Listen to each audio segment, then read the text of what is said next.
Imagine a world where love has a curfew, where the government decides exactly when you're allowed to be intimate with another person, and if you break the rules, a sensor under your skin tells the police. That's the world of One Night Only. And by the time the credits roll, this movie isn't just asking who ends up together. It's asking something much bigger. What happens when two people fall in love inside a system built to stop them from choosing love at all? One Night Only is the newest romantic comedy from director Gluck, the filmmaker behind Easy It and Anyone But You. It stars Callum and Monica Barbaro as two strangers who keep colliding with each other over the course of one chaotic night in New York City. On the surface, it looks like a breezy, fast-talking rom-com, but underneath the jokes is a genuinely strange premise and an ending that plays out very differently than you'd expect. Today we're breaking down the full story, the meaning behind that final choice, and what it says about the movie as a whole. The film opens with a piece of text that sets up its entire world. 3 years earlier, the government passed a law restricting sex to married couples, with one single exception. Once a year, for one night only, unmarried adults are legally allowed to be intimate, as long as they use protection. To enforce this, every adult receives a tattoo at 18 containing a biological sensor. That sensor tracks the body's chemistry, flags anything that looks like a sexual encounter, and can alert law enforcement if it happens on the wrong night. Into this world we meet Owen, played by Callum, a pizza shop owner who's been in a long-term relationship with his girlfriend Malika, played by Maya Hawke. Owen has a ring. He's ready to propose. But then, at dinner, Malika drops a bombshell. She doesn't want to spend this year's one night with Owen. She wants to be with someone else, their own neighbor, and she tells Owen to stay far away from the apartment. Heartbroken and blindsided, Owen is suddenly thrown into a citywide scramble, trying to figure out what to do with a night he never planned for.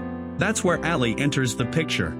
Played by Monica Barbaro, she's an aspiring singer who writes commercial jingles for a living and struggles with stage fright. She's not interested in a meaningless hookup, she wants something real. And in a city of 8 million people, she and Owen somehow keep running into each other, again and again, outside her apartment, fighting over the last condom in a bodega, and even inside a police station. Here's the surprising part: Owen and Allie don't fall for each other right away. Instead, they strike a deal. Since neither of them wants to sleep with the other, they agree to team up and help each other find someone else for the night. What follows is a string of disastrous near misses. Allie chases after a self-absorbed rock star named Ezra Stone, which ends badly, and later gets tangled up with a man who turns out to be on parole. Owen's attempts go sideways too, including one date who bolts after realizing his very hands-on mother is far too close by. But then Malika reappears. She finds Owen and admits she made a mistake.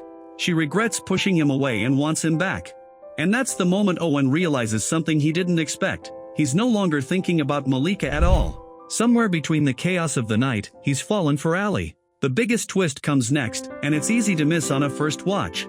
Earlier in the night, Allie tells Owen a small, sentimental story about a red lighthouse tucked under the George Washington Bridge, a place that means something personal to her. It's a throwaway moment in the middle of the madness. But the film is quietly planting a clue. When Owen finally decides to go after Allie, he doesn't just guess where to find her. He remembers. Owen rushes to Allie's apartment to confess how he feels, but she isn't there. Instead of giving up, he thinks back to that lighthouse story, and that's exactly where he finds her. The two finally admit their feelings for each other. And here's the part that catches most viewers off guard. With the legal window for intimacy almost closed, they choose not to rush into anything physical. They decide to simply be together to date, for real, the normal way. The film then jumps forward a full year, showing Owen and Allie still together, back on the very same night the story began. On the surface, this is a classic rom-com beat, two people prioritizing an emotional connection over a physical one. But inside this movie's world, that choice carries extra weight. In a society that has reduced intimacy to a single legal night a year, Owen and Allie's decision to wait is a quiet act of rebellion. They're refusing to let the system dictate the terms of their relationship. Instead of treating love like a countdown clock, they choose to build something that doesn't need a deadline at all. It's worth noting this part is unconfirmed, but many viewers have picked up on the film's brief glimpses of a television broadcast, showing a government official defending the mandate as a matter of family values. Some fans have floated the theory that this policy was originally framed as a response to a population crisis. The film never spells this out directly, so take it as speculation rather than confirmed lore, but it's an interesting lens for rewatching those background details.